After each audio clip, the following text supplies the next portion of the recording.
ವರ್ಷದಿಂದ ತಗೋತಾ ಇದ್ದೀನಿ. 1.5 ವರ್ಷದಿಂದ. ಅಮ್ಮ ಹೇಳ್ತಾವ್ರೆ ನಾನು 1.5 ವರ್ಷದಿಂದ 5 ಮಾತ್ರೆ ತಗೋತಿದ್ದಂತೆ. ಮಂಡಿ ನೋವಿಗೆ, ಗ್ಯಾಸ್ಟ್ರಿಕ್ಗೆ, ಮೈಕೈ ನೋವಿಗೆಲ್ಲ 5 ಮಾತ್ರೆ ತಗೋತಿದ್ದಂತೆ. ಅಮ್ಮ ಈಗ ಎಷ್ಟು ಮಾತ್ರೆ ತಗೋತಿದ್ದೀರಿ? ನನಗೆ ಅದೇ ಮಾತ್ರೆ ಸುಮ್ಮನೆ ತಿಂತಿದ್ವಿ. ಅಮ್ಮನಿಗೆ ಜೋರಾಗಿ ಚಪ್ಪಾಳೆ. ಒಬ್ಬ ಅಪ್ಪ ಬಂದು ಏನಯ್ಯಪ್ಪ ಅವರು 25 ಮಾತ್ರೆ ತಗೋತಿದ್ರಂತೆ. 25 ಮಾತ್ರೆ ಈಗ ಅವರು 21 ಮಾತ್ರೆ ಬಿಟ್ಟವ್ರೆ. ಒಂದು ಜೋರಾಗಿ ಚಪ್ಪಾಳೆ. ಅಮ್ಮ ಈಗ ಗೊತ್ತಲ್ವಾ ಎಷ್ಟು ಫ್ರೀ ಅನ್ನಿಸ್ತದೆ? ನನಗೆ ಎಲ್ಲ ಫ್ರೀ ಅನ್ನಿಸ್ತದೆ. ಒಂದು ಸ್ವಲ್ಪ ಬೆಳಗ್ಬೇಕು ಅನ್ನಿಸ್ತದೆ, ಒಂದು ಸ್ವಲ್ಪ ತಳಿಬೇಕು ಅನ್ನಿಸ್ತದೆ. 1.5 ವರ್ಷದಿಂದ ಮಕ್ಕಳು ಊಟ ತಂದ್ಕೊಡ್ತೀನಿ. ಇವಾಗ ಮೊದಲೆಲ್ಲ ಕೊಟ್ಬಿಟ್ಟಿದ್ದೀನಿ, ನಾನೇ ತಗೊಂಡು ಊಟ ಮಾಡ್ತೀನಿ. ನಾನೇ ಹುಡುಗರಿಗೆಲ್ಲ ಒಂಚೂರು ಏನಾದ್ರು ನಾಷ್ಟ ಮಾಡ್ತಾ ಇದ್ದೀನಿ. ಈ ಒಂದು ಬಟ್ಟೆ ಕುಟ್ಬೇಕು ಅಂತ ಉಳಿಯಾಡ್ಬೇಕು ಬಂದಿವಿ, ಟ್ರೈ ಮಾಡೋಣ ಅಂತ ಹೇಳಿ. ಅಮ್ಮ ಇಂಥ ಗ್ರೀನ್ ಲೈಫ್ ಇನ್ನೊಂದು ಆಗ್ಬೇಕು ಅನ್ಸುತ್ತೆ. ಏನ್ ಅನ್ಸುತ್ತೆ ನಿಮ್ಗೆ? ಆಗ್ಬೇಕು ಅನ್ನಿಸ್ತದೆ. ಹೌದು. ಅಮ್ಮ ಹೇಳ್ತಾರೆ ಇನ್ನೂ ಅಪ್ಪ ಅಮ್ಮನಿಗೆ ಹೆಚ್ಚಾಗಿ ಮಾಹಿತಿ ಕೊಡ್ಬೇಕು ಅಂತ ಹೇಳಿ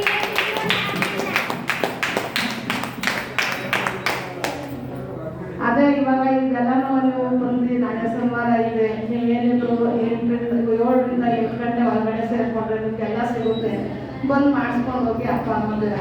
ಯಾಕೆಂದರೆ ನಾಳೆ ದಿವಸ ಅವರು ಆಟ ಇದೆ, ಅವ್ರು ಎಷ್ಟೊತ್ತು ಗಂಟೆ ಮಾಡ್ತಾರೆ, ಅವರು ಆಟಕ್ಕೆ ಹೋಗ್ಬೇಕಮ್ಮ ಮಾಡ್ಕೊಳ್ಳಿ. ಫಸ್ಟ್ ಗಂಟೆ ನಮ್ಮನ್ನ ಮನೆ ಸೇರಿಕೊಂಡ್ರೆ ಅದು ನಮ್ಮ ಫ್ರೈಡೆ ದಿವಸ ಆಯ್ತದೆ ಮಾಡಿ. ನಾನು ಮಾಡಿರೋದು 9ನೇ ದಿವಸ.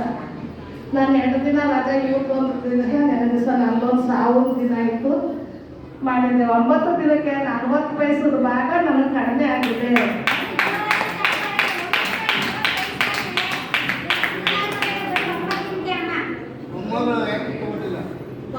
ಏನೋ ಮೊಮ್ಮಗಳು ಅದು ಸ್ಕೂಲ್ಗೆ ಹೋಗಿದೆ. ಸ್ಕೂಲ್ಗೆ ಅಂದರೆ ಅದು ಟೂರ್ ಹೋಗಿತ್ತು, ಮೈಯೆಲ್ಲ ನೋವು ಬಂದಿತ್ತು. ಅದಕ್ಕೆ ಒಂದಿನ ಥೆರಪಿ ಮಾಡಿಸೋಣ ಅಂತ ಹೇಳಿ ಕರ್ಕೊಂಡು ಬಂದಿದ್ದೆ. ಅಲ್ಲೊಂದು ಇಲ್ಲಿ ಕರ್ಕ ಬರ್ತೆ ಒಂದು ಸ್ವಲ್ಪ ಹಸಾಗಿದ್ದು ಸ್ಕೂಲ್ಗೆ ಹೋಗ್ತಾ ಇದ್ದಾರೆ ಸರ್.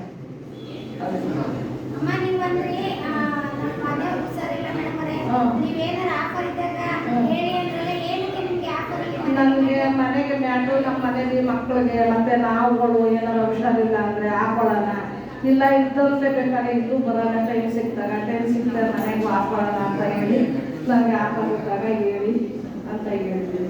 ಅಮ್ಮ ಅಂತವ್ರೆ ನಾನೇ ಬಂದು 9 ದಿನ ಗುಣ ಆಗಿದ್ದೀನಿ. ನಮ್ಮ ಮನೆಯವ್ರಿಗೂ ಸೈಡ್ ಎಫೆಕ್ಟ್ ಆಗಿದೆ. ಹಂಗಾಗಿ ನಾವು ಒಂದು ಮನೆಗೆ ಮ್ಯಾಟ್ನ ತಗೋಬೇಕು ಅಂತ ಹೇಳ್ತಾ ಇದೀವಿ ಮೇಡಮ್. ನಿಮ್ಮ ಸರ್ನ ಕೇಳ್ಬಿಟ್ಟು ನಮಗೂ ಆಫರ್ ಆಗಿ ಬುಕ್ ಮಾಡಿಸಿ ಅಂತ ಕೇಳ್ತಾರೆ. ಅಮ್ಮ ಬರೀ ಜೋರಾಗಿ ಚಪ್ಪಾಳೆ ಅಲ್ವಾ? ಎಲ್ಲ ಅಪ್ಪ ಅಮ್ಮನೂ ಬರ್ಬೇಕಲ್ವಾ? ಡೈಲಿ ಬರ್ಬೇಕಾ? ಅಮ್ಮ ಏನೋ ಒಂದಿನ ರಜೆ ಹಾಕ್ಬಿಟ್ಟವ್ರೆ ನಾವು ಗುಣ ಆಗ್ತೀವ. ಆಮೇಲೆ ನಿಮಗೆ ಎಷ್ಟು ದಿವಸ ಕೊಡ್ತೀನಿ ನಿಮಗೆ ತೆರಿಗೆ? ನಮಗೆ ತೆರಿಗೆ 25 ದಿವಸ ಇತ್ತು ತೆಗೆದು, ಈಗ 30 ದಿವಸ ಮಾಡಿದ್ದಾರೆ ಮನೆಯಿಂದ. 10 ದಿವಸ ಕೊಡ್ತಾ ಇದ್ದಾರೆ. 5 ದಿವಸ ಎಷ್ಟು ನಿಮಗೆ ಸವೆಂಟಿಲಿ ನನ್ನ ಫ್ರೀ ಅನ್ನಿಸ್ತು ಮೇಡಮ್. ಅದೇ ನನ್ನ ಸದ್ಯಕ್ಕೆ ಅದೇ ಸಿಕ್ಕಿದ್ರು ಸಾಕು ಅನ್ನಿಸ್ತಾರೆ. ನಾನು ಅದಕ್ಕೆ ಬರ್ಸಿದ್ದೆ. ಈಗ ನಾನು ಬರ್ಸೋದೇ 1 ದಿನ ಸಿಗೋದು, ತಿರ್ಗಾ 2 ಹೋಗ್ಬೋದು.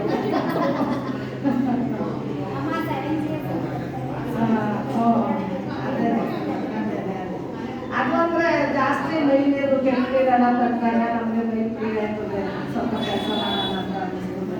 ಈಗೆಲ್ಲ ನಮಗೆ ಮಕ್ಕಳಿಗೆಲ್ಲ ನಾಷ್ಟ ಮಾಡ್ಕೊಳ್ತಾ ಇದ್ದೀನಿ. ಬೆಳಗ್ಗೆ ಸಾಯಂಕಾಲ ಸಾರುಗಳೆಲ್ಲ ಚೆನ್ನಾಗಿ ಮಾಡಿ ಊಟ ಮಕ್ಕಳಿಗೆ ಹಾಕ್ತಾ ಇದ್ದೀನಿ. ಈ ಇನ್ನು ಬಂದ ಮೇಲೆ ಅದ್ರ ಮಧ್ಯೆ ಅಷ್ಟೇನಾಗೆ ನನಗೆ ಊಟ ಹಾಕಿ ನಾನೇ ಕುರ್ಸಿ ತಿನ್ಸಾಸೆ. ಇವತ್ತು 9 ದಿನದ ಕೆಲಸಕ್ಕೆ ನನಗೆ ಎಷ್ಟು ಫ್ರೀ ಆಗತ್ತೆ ಅಂದರೆ ಇಂಥದ್ದು ಇನ್ನೊಂದು ಫ್ರೀ ಪ್ಲೇಟ್ ಆಗಲೇ ಬೇಕು ಅಂತ ನಾನು ಹೇಳ್ತಾ ಇದ್ದೀನಿ. ಇನ್ನೊಂದು ಗ್ರೀನ್ ಲೈಫ್ ಅಲ್ಲಿ ಎಲ್ಲ ಅಪ್ಪ ಅಮ್ಮಂಗೂ ಇನ್ನೂ ಈಗ ಬಂದು ಕಾಯಕ್ಕಿಂತ ಇನ್ನೊಂದು ಗ್ರೀನ್ ಲೈಫ್ ಅಲ್ಲಿ ಅಲ್ಲಿಗೂ ಸ್ವಲ್ಪ ಜನ ಹೋಗಿ ಬೇಗ ಬೇಗ ಹೋಗ್ಬೋದು ಅಂತ ಅವ್ರ ಆಸೆ. ಅಮ್ಮ ಈಗ ಸ್ವಲ್ಪ ಹೊತ್ತಲ್ಲೇ ಏನಂತ ಕೇಳ್ತಿದ್ದಾರೆ? ಅದೇ ಇನ್ನೊಂದು ಗ್ರೀನ್ ಲೈಟ್ ಆಗಲಿ, ನಮ್ಗೆ ಇವೆಲ್ಲ ಚೆನ್ನಾಗಿ ಯಾರು ಬರ್ಬೇಕು ಯಥೇಚ್ಛವಾಗಿ? ಮತ್ತೆ ಅಪ್ಪ ಅಮ್ಮ ಬರಬೇಕು. ನೀವು ಎಷ್ಟು ಜನ ಸಹಾಯ ಮಾಡ್ತೀರಮ್ಮ? ನಾವು ಅದು ಹೇಳಿದ್ದೀವಿ, ಊರಲ್ಲಿ ಹೇಳಿದ್ರೆ ನನಗೆ ನೀನು ಕಾಯಿಲೆ ಬಟ್ಟೆ ಹಾಕ್ತಾರೆ ಹಾಗೆ ಈಗ ಕೇಳ್ತಾರೆ. ಮಕ್ಕಳು ಮಾತ್ರ ಬರ್ತೀವಿ ಅಂತ ಹೇಳವ್ರೆ, ಬರ್ತಾಳೋ ಸೇರಿದ್ರು. ನಾವು ಒಂದೊಂದು 5 ಜನ ಹಿಡ್ಕೊಂಡು ಹೋಗಿ ಹಾಕ್ಬೇಕು, ನಮಗೂ ಸೌಲಭ್ಯ ಸಿಕ್ಕುತ್ತೆ, ಅವ್ರಿಗೂ ಸೌಲಭ್ಯ ಸಿಕ್ಕುತ್ತೆ ಅಂತ ಹೇಳ್ತಾ ಇದ್ದೀನಿ. ಏನೋ ರೊಕ್ಕ ಹಾಕೊಂಡು ಹೋಗ್ತಾಳೆ, ಎಂದೋ ಹೋಗ್ತಾಳೆ, ಏನೋ ಕಾಯಿಲೆ ಅಂತ ಹೇಳ್ತಾರೆ. ಅವ್ರಿಗೆ ಸಂದರ್ಭದಲ್ಲಿ ಬರಬೇಕು. ನಾವೇನು ಮಾಡೋಕ್ಕಾಗಲ್ಲ. ಅವ್ರು ನಮ್ಮ ಹತ್ರ ಹೇಳ್ತಾರೆ ಈಗ ನನಗೆ ಮೇಡಮ್ ನಾನು ಬಂದು ಬಾಡಿ ಚೆಕ್ ಮಾಡಿದ್ರು, ಇಲ್ಲಿ ಹೋಗಮ್ಮ ಫ್ರೀ ನೋಡ್ತಾವ್ರೆ ಅಂದರು.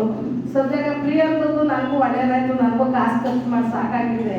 1.5 ವರ್ಷದಿಂದ ಮಕ್ಕಳಿಗೆ ಇಟ್ಟಿಸ್ಕೊಂಡು ಉಂಡಿ ಸಾಕಾಗಿದೆ. ಟೈಲೆಟ್ಗೆ ಹೋದ್ರು ಸಹ ನಾನು ಕುಂತ್ಕೊಂಡು ಹೋಗೋಕ್ಕೆ ಅಂತೂ ಆಯ್ತಿರ್ಲಿಲ್ಲ ಸರ್. ಯಾರು ಬೇಜಾರು ಮಾಡ್ಕೋಬೇಡಿ, ಎಲ್ಲ ನಿಂತಿನೇ ಯಾರ ಮಾಡಿದವರು ಇವತ್ತು ಇಷ್ಟು ಚೆನ್ನಾಗಿರಿ ಅಂದರೆ ಗ್ರೀನ್ ಲೈಟ್ ತಿನ್ನೋದಾಗಬೇಕು. ಅಮ್ಮ ಥರನೇ ಎಲ್ಲಾದ್ರೆ ಇಷ್ಟು ಚೆನ್ನಾಗಿ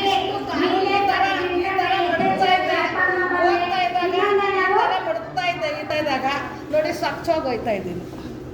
ಅಮ್ಮ 9 ತಿಂಗಳಿಗೆ ಎಷ್ಟು ಗುಣ ಆಗೋರು, ಅವ್ರು ಎಷ್ಟು ನೀಟಾಗಿ ಮಾತಾಡೋದು. ಇನ್ನೊಂದು ಗ್ರೀನ್ ಲೈಫ್ ಆಗಬೇಕು ಅಂತ ಕೇಳ್ತಾರೆ. ನೀವು ಅಪ್ಪ ಅಮ್ಮ ಯಾರು ಯಥೇಚ್ಛವಾಗಿ ಬಂದು ಗ್ರೀನ್ ಲೈಫ್ ಇದು ಮಾಡ್ತಿದ್ದಾರೆ.